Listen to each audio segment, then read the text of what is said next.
Buenas noches, amigos, amigas, bienvenidos esta noche a un nuevo espacio de nuestro Festival Quimbaga. Es nuestra quinta versión, un encuentro con la memoria quimbaya. Hoy vamos a hablar sobre, hoy tenemos un conversatorio sobre un grupo de antropólogos que tienen una fundación que se hace llamar Popuña. Ya nos explicarán qué significa todo esto. Entonces, hoy nos acompaña Laura Pardo y nos acompaña Fabián Hernández. Bienvenido, Laura, bienvenido, Fabián. Hoy vamos a hablar sobre algo que ellos hicieron que se llama Masticando la Palabra, Alimentos del Pueblo Cofán, narrativas sonoras de la Colombia rural. Quiero, entonces, por favor, que se presenten Laura y Fabián. Hola, ¿cómo están? Muchas gracias por la invitación, primero que todo, a Carteles de la Noche para ser parte de Tumbaga. Muy contentos, ojalá hubiéramos sido parte de la versión presencial. Pero bueno, yo hago parte del colectivo Popuña y bueno, hicimos parte, digamos, junto con Fabián, una colaboración con el colectivo Malas Palabras de este proyecto que se llamó Masticando la Palabra. Bueno, buenas tardes a todos y a todas los que nos están viendo y escuchando. Y también gracias por la invitación y bueno, esperemos que sea una charla amena alrededor de la radio y también de todo el contexto del pueblo cofán. Bueno, Laura, Fabián, gracias. Hoy esperábamos contar con la valiosa presencia. Yo creo que hubiera sido la persona más importante esta noche, con una chica, con María Taimay, que hace parte de la comunidad del Resguardo, donde grabaron esto es un documental, o cómo podríamos llamar a estos podcasts. Pues nosotros en algún punto dijimos que esto era una etnografía sonora. Se nos dio por inventarnos ese término, ¿no, Fabián? Bueno, adelante, Fabián. Sí, es que la idea era, digamos, no llegar como con algo preconcebido ni nada, sino ir al lugar, hacer un trabajo de campo y, digamos, tomar la información de las personas lo piden y construir el documento, que es algo muy distinto a lo que pasa, digamos, con algunos documentales, digamos, que ya llegan con algunas cosas preconcebidas, sino queríamos que fueran dando las cosas y enfocarlos en algo muy específico. Entonces decidimos llamarlo etnografía sonora. Y ya que tomamos, digamos, cosas del paisaje sonoro, de la tradición oral, también de documentación. Bueno, entonces dentro de esta etnografía sonora tuvo bastante protagonismo una chica, como les decía, María Taimay, que hace parte de la comunidad, que además trabaja con el sistema de parques nacionales naturales. No nos pudo acompañar por inconvenientes de conexión, pero pues bueno, aquí tenemos a Laura y tenemos a Fabián. Bueno, entrando ya en tema, yo les quiero preguntar ¿por qué eligieron al pueblo cofán? O sea, ¿quiénes son los cofanes y por qué el colectivo Popuña está interesado en ir a hacer estas etnografías sonoras allá al pueblo cofán? ¿Y por qué exactamente este resguardo de Santa Rosa de Guamués, Laura? Bueno, ya teníamos una experiencia previa como colectivo Popuña en el resguardo Cofán de Santa Rosa del Guamués. Conocemos ese lugar porque yo, como parte del colectivo, invité a mis compañeros y compañeras pues a viajar hasta el Putumayo, hasta allá. Yo hice mi tesis del pregrado de antropología en ese lugar y desde entonces nunca dejé de ir. Voy todos los tiempos, cada vez que puedo, todos los años. Y digamos, como cuando surgió el colectivo, tratábamos de desarrollar algunos proyectos en el marco de nuestra disciplina pues antropológica en los sitios que ya conocíamos, ¿no? Por eso, digamos, como surgió la idea de trabajar allá. Ya habíamos tenido unas experiencias en la institución educativa y multicultural de Santa Rosa del Guamués. Desarrollamos como colectivo Popuña algunos talleres con jóvenes desde 8º a 11 tratamos de hacer un ciclo de cine, unos talleres sobre soberanía alimentaria, sobre legislación indígena, en apoyo, digamos, como al proceso de la institución, mi colegio, que queda ahí al interior del resguardo. Ya teníamos esta experiencia previa y pues en el resguardo Cofán ya se había adelantado un trabajo también de la mano de Iner Urresti, que también lo hubiéramos querido también tener aquí, pero también por problemas de conectividad no pudo participar.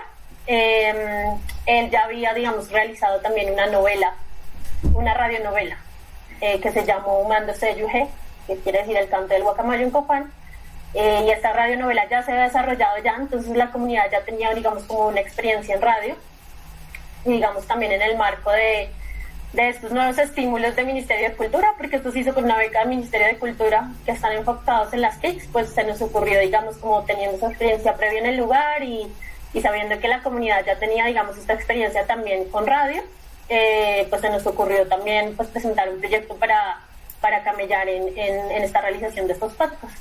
Bueno, Laura, perdón, Fabián. No, quería decir algo más, digamos, también algo muy importante con Einer, y bueno, nosotros le decimos de confianza al atún, para cuando lo ve. Él fue muy importante también porque fue la voz del programa y fue la persona que resultó guiando la mayoría de los capítulos. Entonces es la persona que narra, la persona también que le da una voz propia al programa, ya que no suena con nuestras voces ni con nuestros acentos, sino muy con el acento putumayense. Entonces también era algo que le queríamos dar, digamos, como una característica del programa, y era que sonara muy propio y no que sonara con las voces de nosotros. Claro. Bueno, antes de adentrar, háblenos un poco para nosotros saber quién es el pueblo Copán, dónde está ubicado, cuál es su cultura, creencias. Háblanos un poco, Laura, sobre este pueblo. Bueno, pues el pueblo Copán en realidad es bien grande. Están, digamos, ubicados en el departamento del Putumayo y también en la provincia de Sucumbíos, en el Ecuador. Digamos, un pueblo de estos que se encuentran en ambas fronteras, tanto en Colombia como en el Ecuador, por el lado del Putumayo. Es una comunidad ampliamente conocida por su uso y manejo de flora medicinal y de yagé. Muchos taitas cofanes van a Bogotá o van a Cali o van a Medellín a dar remedio. Son ampliamente, digamos, como conocidos por todo esto, y pues están ubicados justamente en el Putumayo, que pues ha sido un territorio digamos, como fuertemente afectado por la colonización, por las petroleras, por las carreteras, por los cultivos de uso ilícito. Digamos, un territorio complejo, muy mágico, muy bonito, ampliamente biodiverso, ¿no? Porque es toda esta transición de la cordillera de los Andes a la llanura amazónica. Entonces es todo este piedemonte absolutamente biodiverso y rico. Y pues digamos como es este lugar en donde viven hoy en día los copanes, en varios resguardos ahí en el Putumayo y en algunos cabildos en otras partes de la ciudad. Este es el resguardo de Santa Rosa del Guamués. Laura, quiero hacerte una Vivimos cerca de La Hormiga, en el departamento del Putumayo. En nuestro resguardo hay una casa ceremonial, hay muchos estanques de peces y hay descansaderos. El resguardo queda cerca al río Guamués, una gran corriente de agua que es afluente del río Putumayo y que viene de la laguna de la Cocha en los Andes de Nariño. Esa figura, digamos, como la administración de población. En nuestro resguardo hay muchas cosas, se siembran muchas plantas. Tenemos palmas de palmicha, palos de achapo que son de muy buena madera. Hay árboles de pomorros. También administrativo, pero no necesariamente están circunscritos como a esta como definición, pues como más geográfica. No sé, Fabi, si quieres ampliar ahí. Sí, también es algo medio político, porque antes, digamos, donde nosotros trabajamos con Santa Rosa, no era conocido como resguardo, sino era como una zona de reserva. Entonces también hay que aclarar, digamos, que todo este tema del cabildo, digamos, toma más fuerza después de la Constitución del 91. Antes, digamos, este espacio se llamaba la Reserva Indígena. Que también nos lo comentaron los mayores. Bueno, yo les quiero preguntar, ustedes con esta etnografía sonora, ¿cuál es el aporte que dejan ustedes con este nuevo trabajo y qué hay de nuevo y diferente en él en relación a otros trabajos que se vienen haciendo estos pueblos más o menos desde el 2009, 2010 vienen llegando a recuperar su cultura, su plan de vida? ¿Cuál es el aporte que deja Masticando la Palabra? Bueno, nosotros igual queríamos, pues número uno lo que dijo Gael, como poder recuperar, hicimos un trabajo juicioso recuperando, grabando las voces de los abuelos y de las abuelas de la comunidad. Creo que eso es un material sonoro muy valioso para la comunidad, y digamos que la idea también un poco era apoyar también este proceso en el que el mismo Cabildo y en el mismo resguardo se ha visto, digamos, como envuelto en esta última administración de Pablo Puerres, que es el gobernador actual, de quien tuvimos el aval para desarrollar este proyecto, y con la comunidad con quien socializamos también pues todo este proyecto. La idea era también, digamos, apoyar este proceso, digamos, un poco de visibilización de la cultura del pueblo copán, ¿no? Digamos que también esto se buscaba hacer a través del carnaval que se realizó en febrero, del que también hicimos parte con Masticando la Palabra, grabando la música, grabando los sonidos de cómo suena el carnaval tradicional, y hacía parte, digamos, como de este proceso de visibilización también de la comunidad copán al mismo interior del departamento del Putumayo, ¿no? Porque lo que hablábamos con el gobernador muchas veces era la gente pasa por el Tigre, como tú mismo, Ricardo, que nos comentabas, pasa por el Tigre, pasa por la Hormiga o pasa por Orito y no sabe, ¿no? No sabe que eso es un territorio ancestral de una comunidad, de un pueblo copán.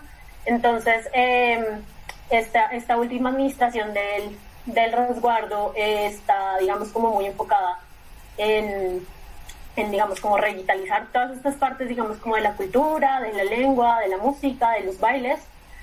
Y digamos como que con Masticando la Palabra pues queríamos un poco poner un granito de arena para eso también, justamente por eso la difusión para nosotros era muy importante del programa, y se hizo con el noticiario La Bocana, que queda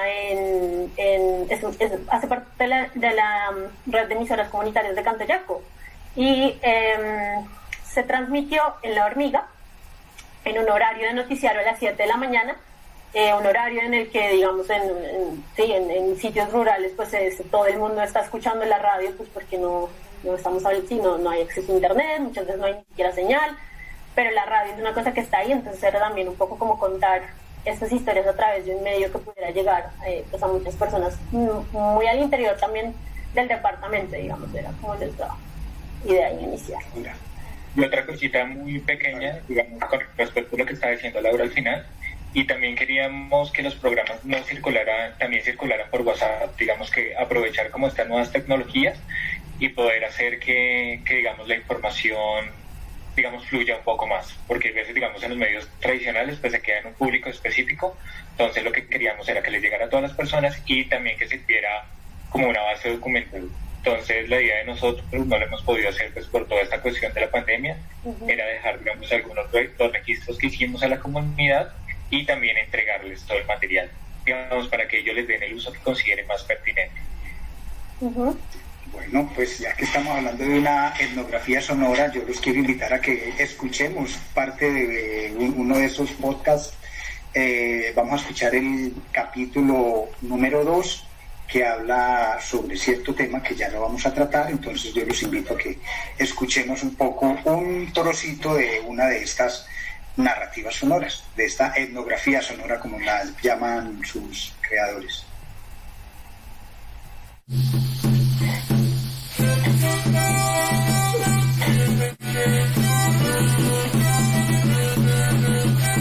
Masticando la Palabra, alimentos del pueblo cofán.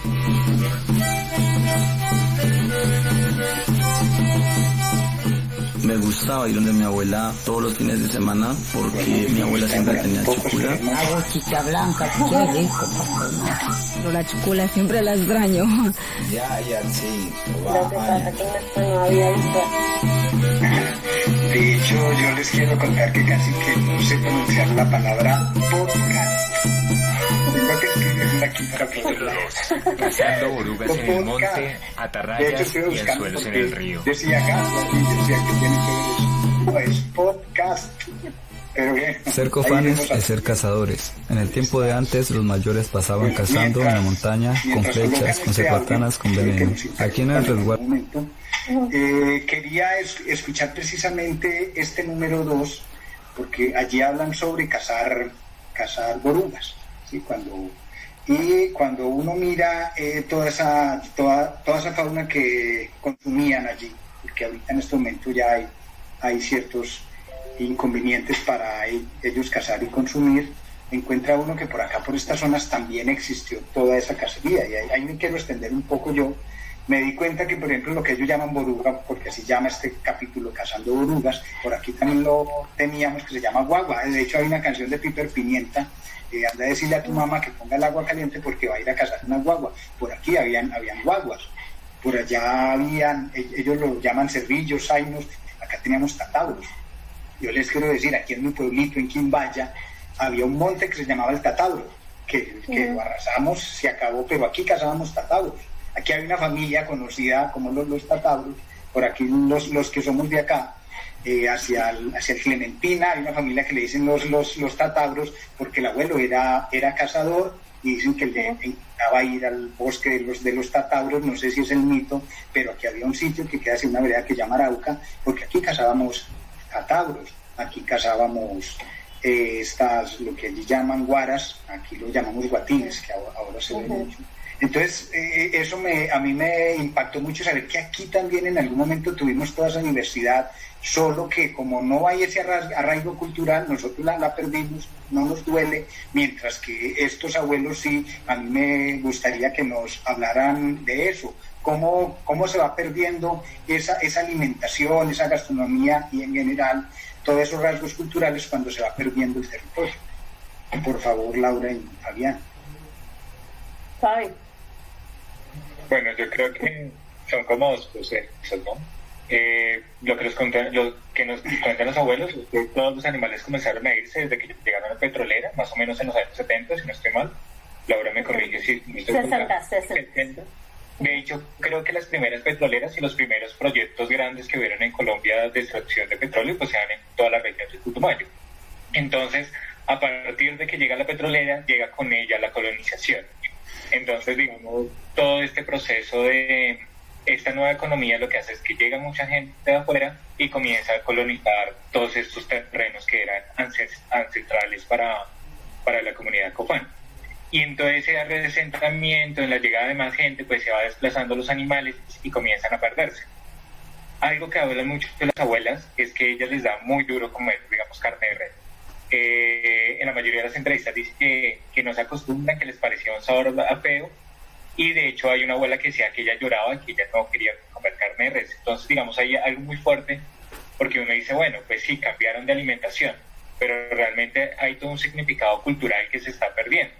Y de hecho hay una abuela que fuimos a visitar, que ella vive en el resguardo de Arenal, nos contaba, más bien, que ella no come carne de res y lo que le llamamos fue carne de cerdo porque ella evita comer carne roja.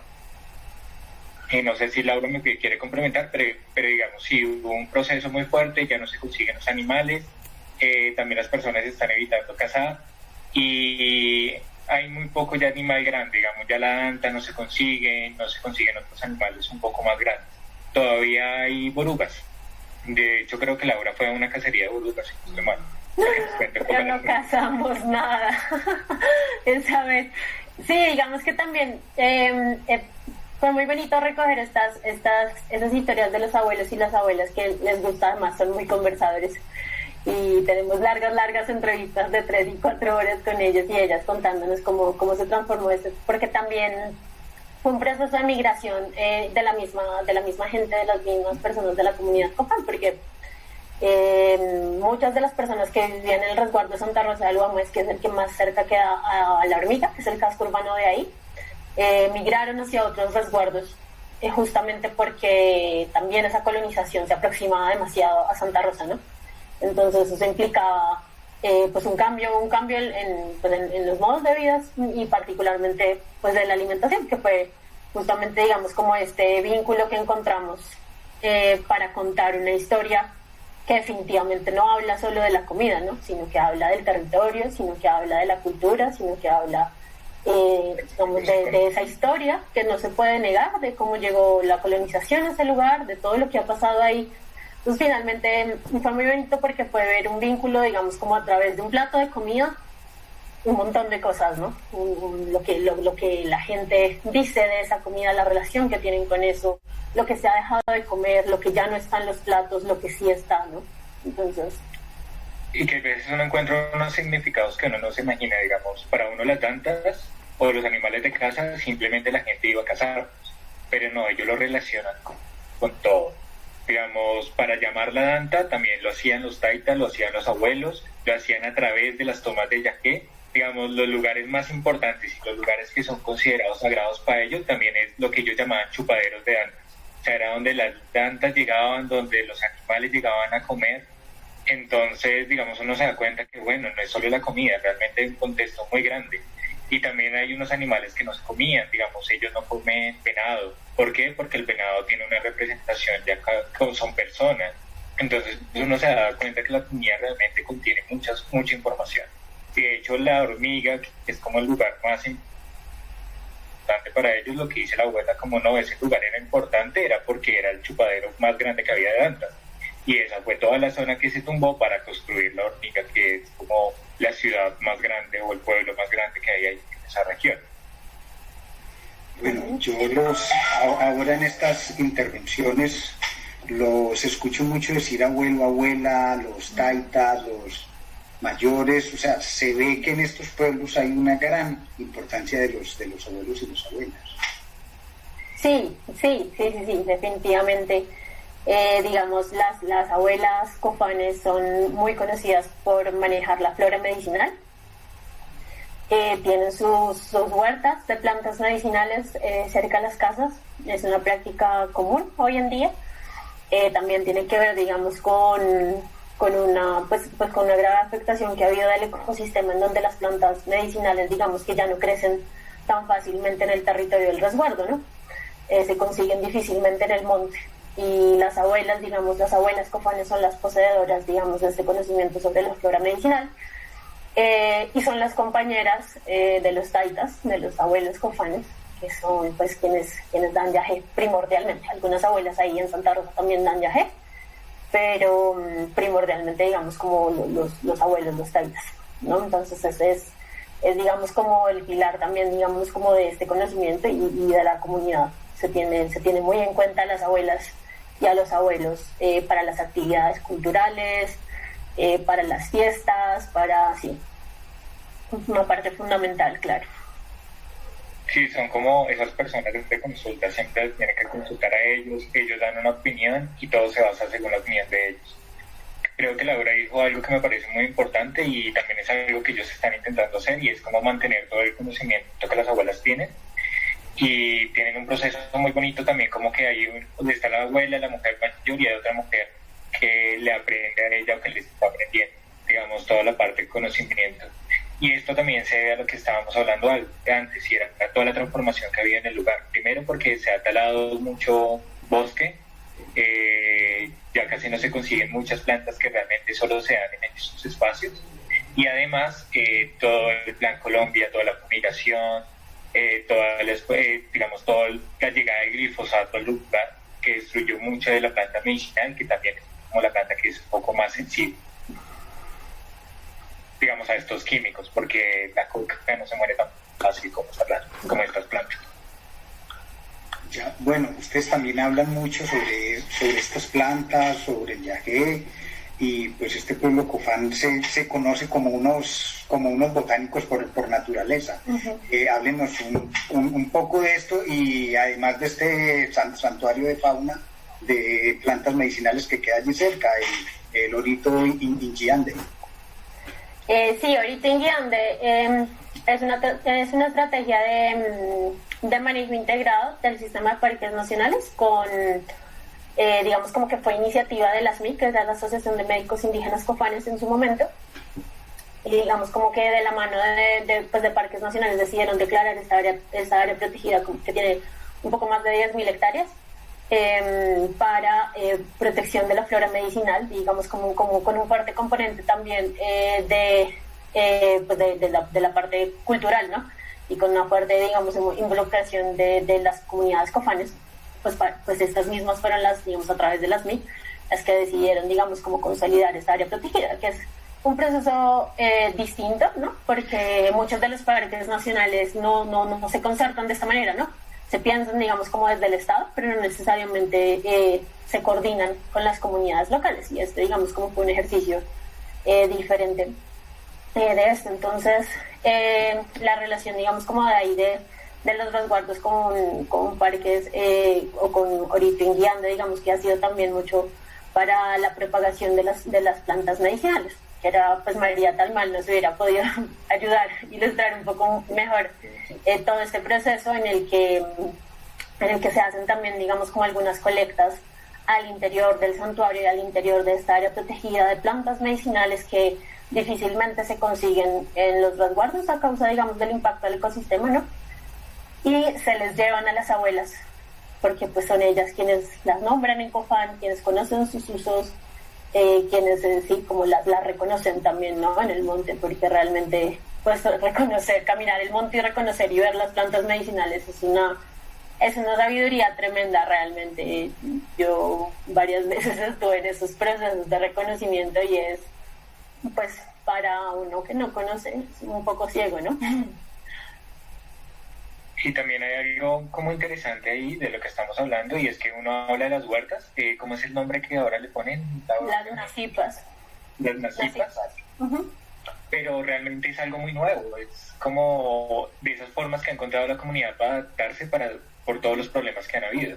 Porque, digamos, antes lo que hacían era irse al bosque a recorrer y buscar las plantas que necesitaban, pero ahora como no hay bosque, pues lo que tienen que hacer es hacer su huerta alrededor de la casa y mirar qué plantas se pueden cultivar ahí, porque no todas las plantas se pueden cultivar. Hay algunas que son, por decirlo de alguna forma, muy celosas y tienen que estar en su lugar natural, y hay otras que sí se pueden sembrar. Entonces ellas tienen su espacio, tienen su siembra, pero eso es algo muy, muy reciente, que yo creo que surge después del Plan Colombia, que fue cuando se fumigó por primera vez. Entonces lo que hace María, y me parece un proyecto muy bonito, es como decirle a la abuela, bueno, qué planta necesita, qué planta quiere, y lo que hace es llevar las plantas, o la gente de parque lo que hace es llevarles las plantas, pues para que ellas continúen un poco tanto con su proceso sanatorio personal, pero también para enseñarle al resto de la comunidad el uso que tienen estas plantas y cómo las pueden, digamos, cuáles son las prácticas que hay alrededor de ellas. De todas maneras, solamente para agregar ahí, sí existe un uso, ¿no?, de las plantas medicinales en la vida cotidiana de la gente. Existe, digamos, un acudir a la abuela, preguntarle, abuela, me pasa tal cosa, abuela, tengo un mal viento, abuela, el niño no deja de llorar, ¿qué hacemos? ¿Qué le damos? ¿Tiene diarrea? ¿Tengo mal de orina? ¿Tengo cólicos? Estoy embarazada y me duele. Entonces las abuelas, las mujeres mayores conocen esto, entonces se acude, ¿no? Se acude entre las vecinas, a las mujeres, a las abuelas, pregúntele a su mamá que ya sabe qué será que hago, que es que me duele no sé qué, que es que no puedo dormir, que es que me siento mal. Entonces, si es necesario, pues le mandan una planta para que se alivie y se cure. Si es necesario, pues la mandan a ortigar para que se le quite la pereza, o la mandan a una toma de yajes si la cosa de pronto es un poco más grave. Entonces sí existe, digamos, como pues un uso cotidiano, ¿no? Sí. De la flora medicinal, conjuntamente con el acetaminofén, si necesita quitarse dolor de cabeza rápido. Bueno, y también hay algo muy curioso, muy particular, y es porque las abuelas, es porque también las plantas necesitan cierto tipo de personas. La mujer no puede estar menstruando, entonces la abuela pues ya no menstrua. Hay como unas condiciones muy específicas, digamos, para cultivar, que la cumplen las abuelas. Además de tener el conocimiento, también son unas cuestiones corporales y espirituales que solo ellas como que las cumplen, por decirlo así. Bueno, yo quiero invitarlos a ver si vamos a escuchar esta etnografía sonora, a ver si podemos escuchar el capítulo 4, que es el que nos habla sobre el Festival del Chontaduro. Esperemos un instante.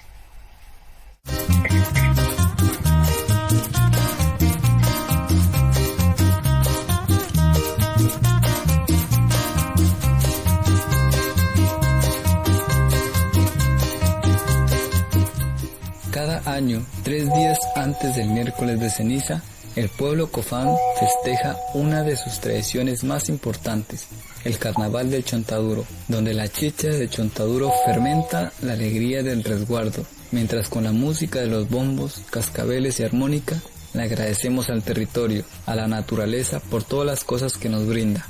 Los mayores, las abuelas y los abuelos siempre han sido los responsables de conservar esta tradición y mantener bailando el carnaval.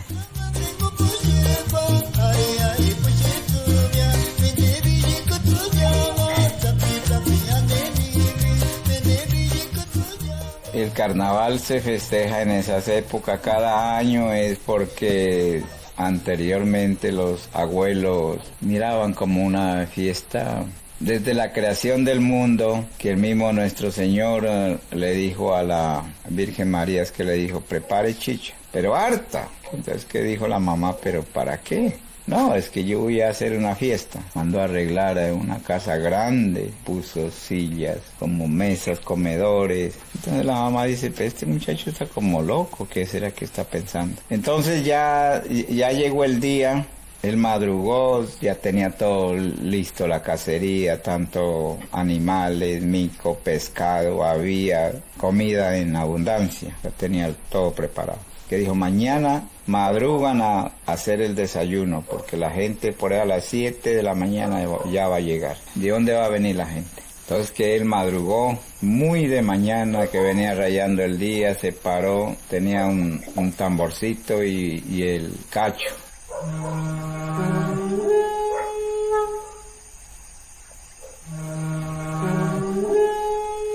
Ya empezó a llamar, se paró para el oriente, hizo sonar el cacho, paró para el occidente, así, al norte y al sur. Nada más que dice, pero ¿a quién usted llama? No, la gente tiene que venir. Ya la tercera llamada de sonido del cacho, que dijo, ya viene la gente. Y verdad, que miraron por un camino grande, y él limpió los caminos, todo eso, dice, limpio. Entonces, pues la gente, la mamá estaba sorprendida, pero ¿para qué está limpiando tanto eso? Y de verdad de allá ya venían la gente con corona, collares, con cusma, y las abuelas con pollera, todo plumaje, cascabel, tambor, flauta, loina, digamos ese rondador, pifano, iba llegando. Entonces ya llegaron y es que le dijo nuestro Señor, ahora entren y siéntense, primero vamos a desayunar. Desayunaron. De ahí sí ya mandaron a repartir la chicha a todos los visitantes, que llegó una cantidad de gente. De ahí sí empezaron a bailar. Y ese ejemplo nosotros seguimos como cofanes. Se dijo cuando ya terminaron, le dijo, ustedes como cofanes, este ejemplo para toda vida deben llevar la conservación del baile tradicional. Y de ese ejemplo llevamos nosotros el carnaval.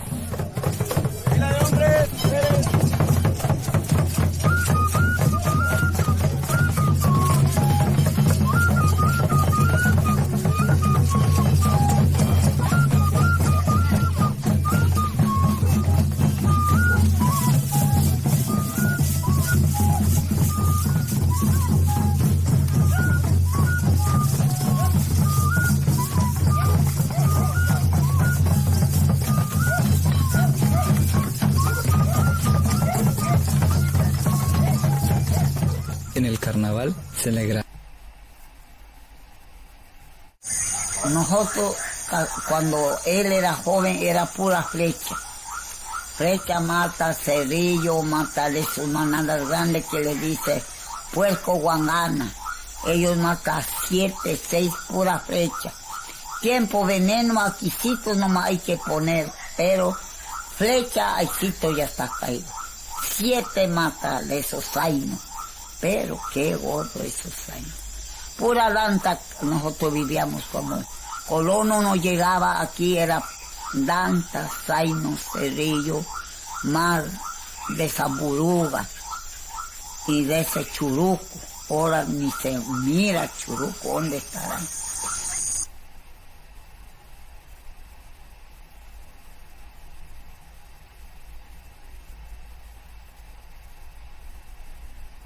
Bueno, Laura, Fabián, los invito a abrir el micrófono nuevamente. Entonces, allí acabamos de escuchar el capítulo 4 y el capítulo 2. empiezan a aparecer muchas más preguntas. Entonces, venga, ¿por qué una serie sobre la alimentación del pueblo cofán? ¿Por qué la alimentación en particular? En algún punto pensamos también al Putumayo, y a los cofanes llegan mucho preguntándose por el yagé, preguntándose por las plantas medicinales. Llegan muchos programas con las abuelas de organizaciones internacionales también a trabajar con ellas, pero nunca, no sé, a veces tenemos digamos como un preconcepto sobre la alimentación también con ciertas comunidades particularmente, ¿no? Entonces, si vamos al Pacífico, si vamos a la costa Caribe, queremos hablar de alimentación, pero no, a veces no se piensa en hablar de alimentación en la Amazonía, ¿no? O en el Piedemonte, digamos, particularmente en esta parte que es digamos como esta transición tan selva y tan rural al mismo tiempo, ¿no? Entonces, hablar de alimentación, digamos, nos parecía de alguna manera novedoso, y de alguna manera, como lo decía Fabián también, pues era una forma de vincular un montón de cosas que hay por decir, o que nos interesaban, y un montón de temas que se pueden tocar a través de eso, a través de un plato de comida, ¿no? De lo que hay, de lo que no hay, de lo que se come, de lo que ya no se come, de lo que comían antes. Nos permitía hacer una línea de tiempo, ¿no? Entre lo que se comía antes y lo que se comía ahora, pues, que es un poco, digamos, por lo que se van algunos de estos capítulos, por la digamos, como la cosmogonía de algunos platos alimenticios. Sí consideramos que, habiendo tantas cosas por tocar, quedó faltando mucho más de comida en este programa. Bueno, pero sí, a ver, Fabián. No, creo que también hay como un universo simbólico alrededor de la comida, y creo que eso se quería tratar y se quería hablar un poco del tema. Y yo creo que es interesante uno dándose cuenta de realmente cómo la cultura, las transformaciones históricas, las transformaciones sociales, todas se ven representadas en un plato de comida. Y también eso era un poco lo que se quería hacer. No, además, pues, o sea, uno se da cuenta que hablando solo alrededor de la alimentación se suscitan un poco de interrogantes, cuestionamientos, y de verdad que se generan bastantes inquietudes. Incluso, pues allí también ustedes hablan, bueno, parece que Laura tuvo algún inconveniente.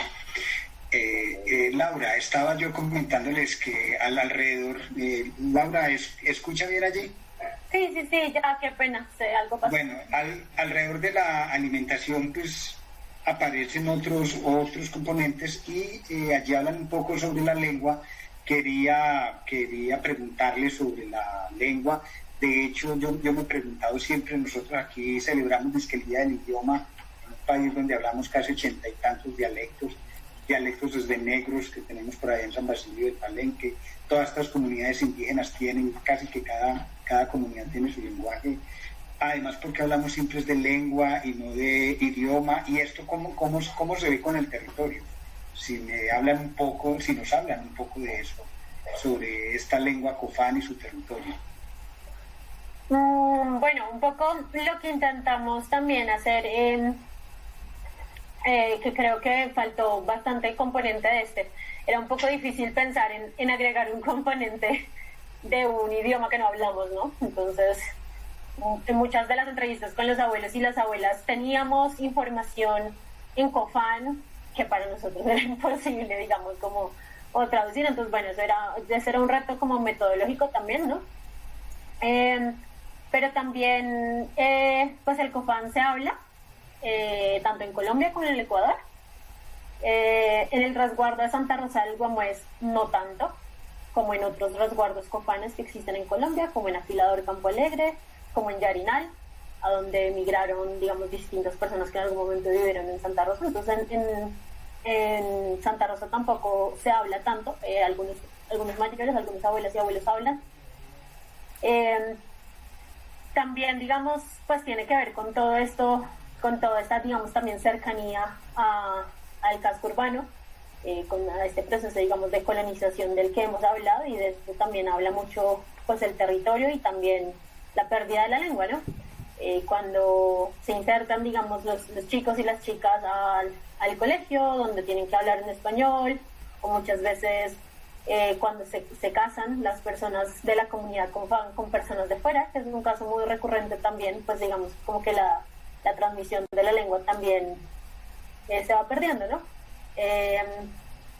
Digamos que la lengua es en general un marcador identitario, que a veces osamos decir como que si no habla entonces ya no es, o que es más porque habla cierta lengua, cierto idioma indígena. Digamos que, bueno, estas son discusiones acerca de la identidad que son, digamos, como bastante más complejas, ¿no?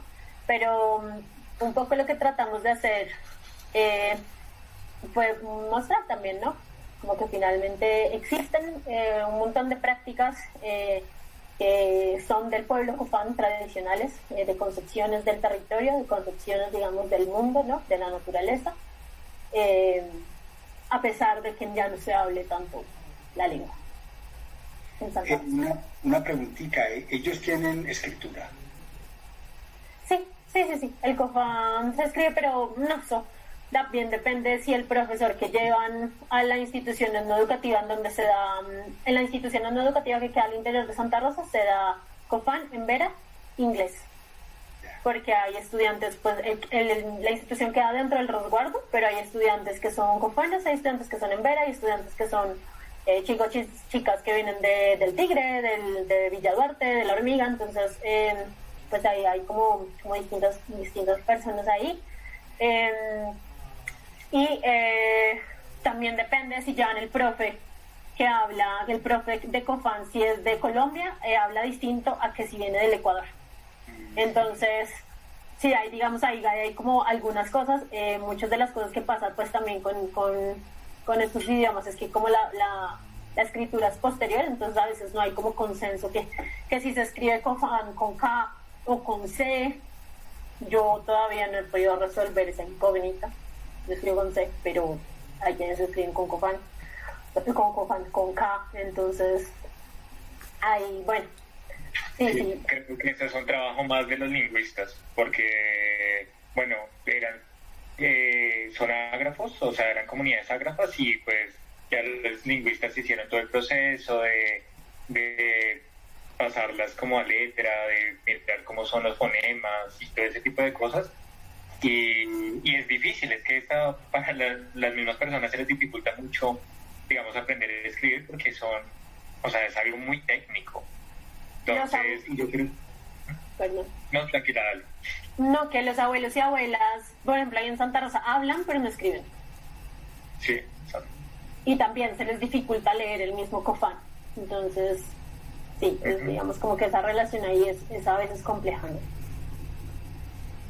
Bueno, pues ya yo les quería preguntar, aquí en uno de los capítulos, creo que es en el primer capítulo el que habla sobre los ciclos lunares que los cofanes utilizan, que es básico para ellos. Bueno, en ese capítulo ellos hablan, sí, es el capítulo 3, ellos hablan sobre el famoso Plan Colombia, ese convenio que se hizo entre el gobierno Pastrana y el gobierno Clinton para allá en el 2010, que supuestamente 2001. venía... ¿Cómo, Laura? 2098, 2001. Bueno, sí, allí, y entonces más o menos por esas fechas empezaron también las aspersiones a los cultivos tipificados de ilícitos. Cuéntenos un poco estas comunidades que les ha tocado vivir con semejante flagelo, además pues con lo de la coca que se ha enquistado por allá en sus territorios. Vidal. No, pues es que a mí me parece muy tenaz lo que pasó. Digamos, creo que la Laura sabe un poquito mejor la historia, pero hagamos cuenta que una de las celebraciones más importantes que hay acá en la zona es el Carnaval de Blanco y Negro, y las fumigaciones comenzaron el día que ellos estaban ensayando para la comparsa, y lo que hicieron no fue ni siquiera rociar el glifosato solo en la zona donde estaban los cultivos, sino encima de las casas donde estaban las personas. De hecho, hay un relato que Laura tiene, que lo tiene en la tesis, y es de una persona que se estaba bañando y pasó la avioneta y la fumigó. Y pues, además de todos los daños la fauna y a la flora porque no y al río porque los ríos también se contaminaron, fue un daño directo a las personas. Y de hecho muchas personas de la comunidad, y al final de ese capítulo lo dicen, ellos sintieron fue como si fuera un ataque propio, un ataque a la comunidad indígena y no solo al cultivo de la coca que está en la región. Entonces es muy muy pesado. Además fumigaron las casas de Yaque, o sea, fumigaron lo que es para ellos como lo más importante, digamos, donde está, digamos, las raíces de su comunidad están ahí en el Yaque, y lo fumigaron. O sea, no les importa nada, nunca hubo un consenso con las personas.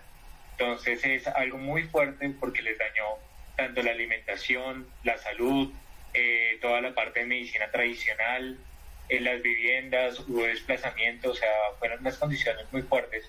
De hecho, hasta ahorita se están recuperando los árboles que se dañaron, las fuentes hídricas. De hecho, muchos animales se fueron de la región. Y ahorita hay un temor latente que en cualquier momento el gobierno otra vez da licencias y pueden volver a fumigar. Y es algo que está muy preocupado, y creo que todos los que hemos estado pendientes del tema nos hemos dado cuenta que en el Putumayo ahorita hay un conflicto y ahí está vívido todavía esto del Plan Colombia. O sea, no fue algo que pasó hace 20 años, es algo que está pasando ahorita y que la gente está muy preocupada. O sea que esta vegetación después de 20 años apenas está recuperándose desde que iniciaron estas fumigaciones. O sea, ya está bastante más recuperada, pero definitivamente es un antes y un después, y por eso está consignado en el capítulo 3 sobre calendario agroecológico, porque no podíamos obviar un relato que, como dice Fabián, está tan vivo en la memoria de la gente. O sea, está clarito el día que fue, la hora a la que fue. Es una memoria, digamos, como supremamente vívida al respecto, y por eso pues por eso hace parte de ese capítulo, ¿no? Cosas como que el Chontaduro nunca volvió a cargar de la forma en que cargaba antes, es lo que queda, digamos, como consecuencia del Plan Colombia y de las fumigaciones con glifosato. La contaminación de todas las fuentes hídricas de la región, por lo cual dentro del resguardo de Santa Rosa del Guamués no se puede tomar agua que no esté pasada por filtros que después tuvieron que venir a regalar organizaciones internacionales como Acción contra el Hambre o Save the Children, o todas estas, digamos, que en el marco del conflicto, digamos, como han aparecido en estos territorios, ¿no?, a dar ayudas humanitarias. Pero definitivamente, digamos, como fue un atentado pues a la vida de las comunidades, muchas enfermedades tópicas, muchas enfermedades del estómago a raíz de eso, y un evento muy particular que fue tener que comprar comida, ¿no? Cuando la gente no estaba acostumbrada a tener que comprar comida porque se quemó todo. Se quemó la yuca, se quemó el plátano, y a la tierra le costó recuperarse, que es, digamos, lo que tenemos consignado en ese relato del capítulo 3, y es que los plátanos crecían hasta la mitad y se morían, y se murieron así mucho tiempo hasta que ya por fin, digamos, están volviendo a crecer, pero nunca será el territorio como fue antes, digamos, como de la fumigación con glifosato. Nos parecía muy pertinente, digamos, como no solo porque pues porque también es importante hablar de eso en un escenario en el que se está planteando nuevamente el regreso del glifosato, como dice Fabián, sino porque realmente hace parte del relato de la gente, que tal vez las personas que venimos, bueno, yo soy de Bogotá, Fabián también, que venimos de la ciudad, uno no sabe lo que eso significa, ¿no? Nunca lo ha vivido, nunca lo ha experimentado. Entonces sí, digamos, como que es un relato muy vivido, y era importante, digamos, consignarlo también como ese atentado también al territorio y a la comunidad, ¿no? También por toda esta parte que dice Fabián,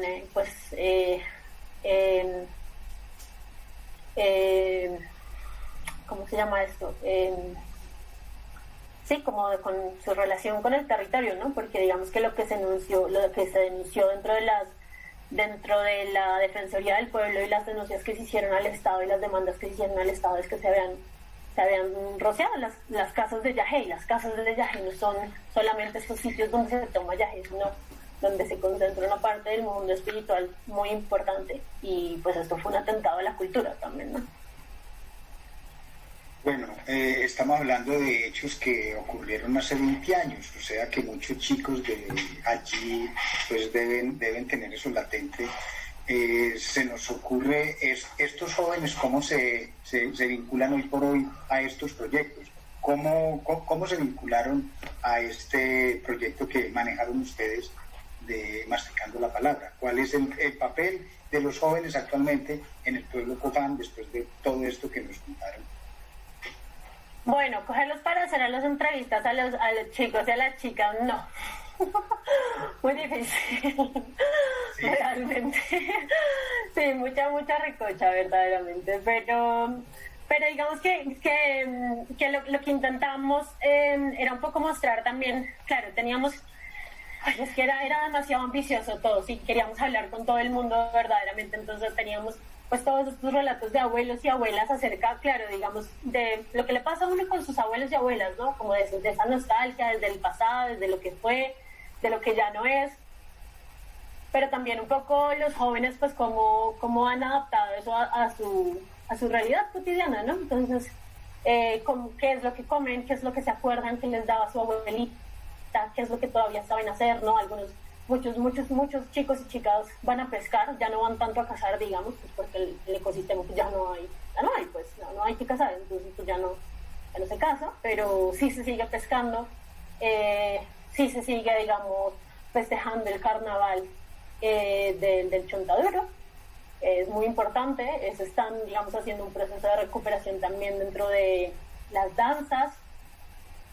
Entonces, bueno, uno de los jóvenes, que es Einer, que es la persona que hizo, digamos, la voz narradora del programa, pues es un joven de la comunidad también, ¿no? Y vinculado no solamente a ese proyecto, sino también a la otra radionovela que se hizo también, un poco como acerca de la identidad de lo que es ser Copán, de lo que significa para una persona.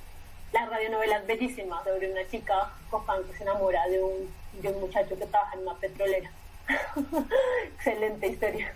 Entonces, también están vinculados como a distintos procesos, también llegan muchas ONGs también, ¿no? Como a camellar con los chicos y las chicas acerca de distintas cosas, aspectos culturales. Entonces, bueno, ahí sí nos hubiera gustado tener más voces de los chicos y las chicas, pero es que ya no teníamos más capítulos. No, sí, y también hay algo muy interesante y me llamó mucho la atención y le he pedido, porque estaba como en otros resguardos, con otras comunidades, es el interés de los chicos también con los temas. Por ejemplo, toda la preparación de las danzas para el carnaval era algo fuerte, o sea, eran 5 horas de ensayo todos los días, o sea, hay un interés también por su cultura y eso me parece bonito, digamos. Einer era súper viajecero antes, conoce mucho del tema, digamos, son personas que están muy empapadas a pesar de estar tan cerca en la hormiga y a pesar de que muchos de ellos no están viviendo en este momento en el territorio, pero uno escucharlos, lo que saben, lo que comparten, también cómo conocen tanto a las personas, como con qué abuelo hablar, y ellos nos acompañaban y yo creo, sobre todo Einer, pero yo creo que eso fue alimentando un poco el proceso y también a mí me pareció muy bonito ver que haya un amor todavía por lo propio y no solo como por conservarlo, sino porque realmente se vive. Digamos, es algo que es vivido todavía. Eso me parece importante.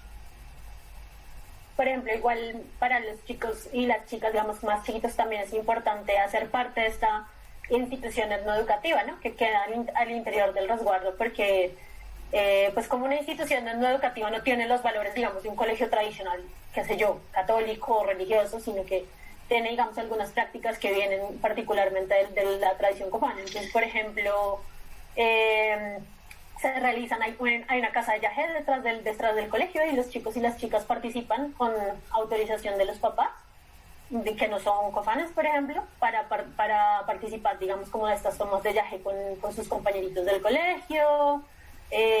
Si se portan mal, los obligan. Eso hace, digamos, como parte de una de las prácticas en el colegio comunes, que algunas veces los papás de algunos estudiantes se han molestado, pero pues eso, digamos, como entra dentro de esta jurisdicción de etnoeducación, ¿no?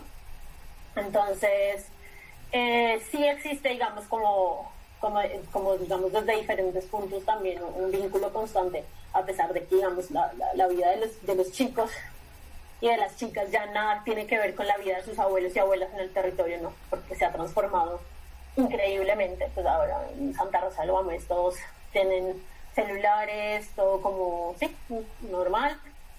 Entonces, pues esto sí, pero pues también toman viaje, pero pues también van al colegio, pero pues también van a pescar. Entonces, bueno, ¿sí? pero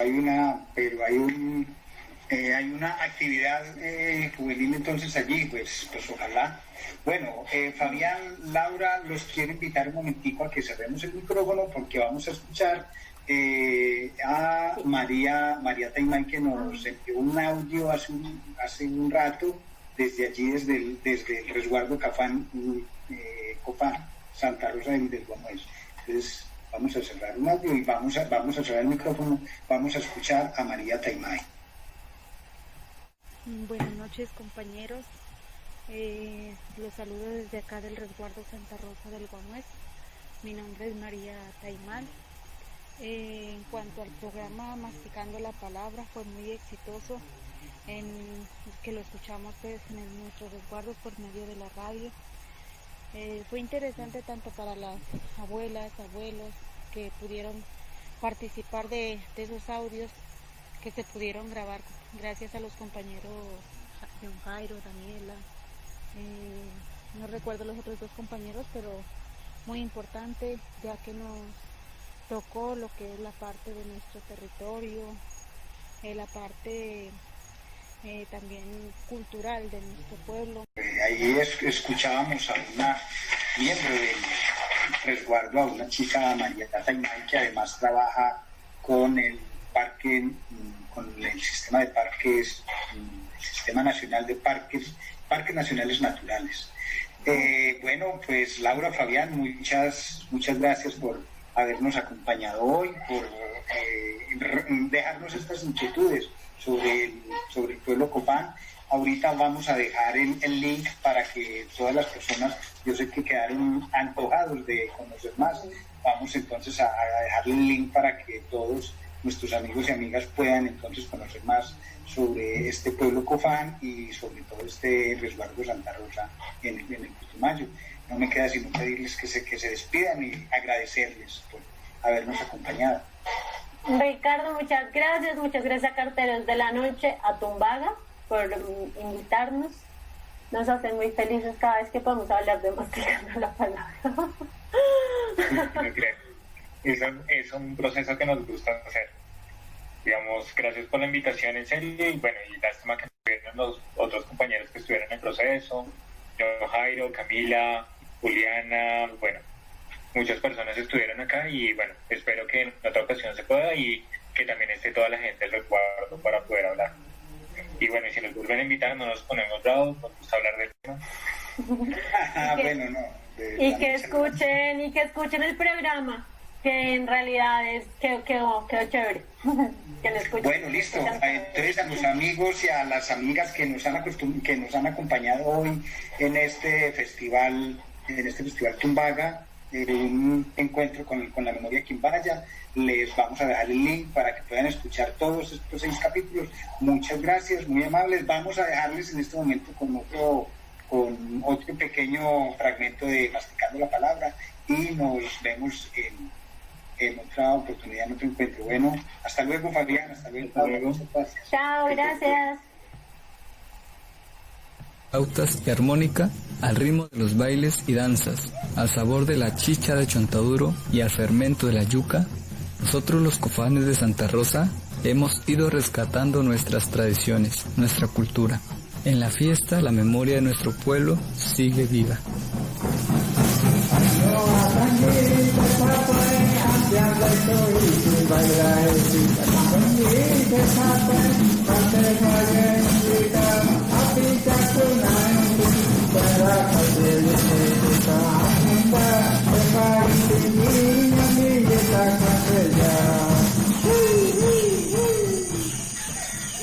Masticando la Palabra es una producción del colectivo Popuña y del resguardo indígena del pueblo Cofán Santa Rosa del Guamués, Putumayo, en colaboración con el colectivo Malas Palabras. serie realizada con el apoyo del Programa Nacional de Estímulos del Ministerio de Cultura, con la beca Narrativas Sonoras de la Colombia Rural del año 2019. En este capítulo escuchamos las voces de Einer Andrés Urresti, Hernando Criollo, Pablo Puerres, Gerson Criollo y Catalina Puerres. Música, agrupación API y Yuri Zampi. Gracias por saborear esta historia.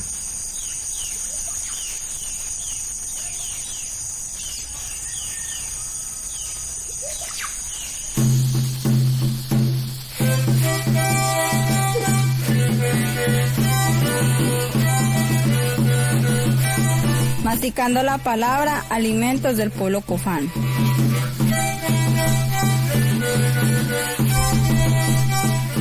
Me gustaba ir donde mi abuela todos los fines de semana porque mi abuela siempre tenía chucula. Hago chicha blanca, qué rico.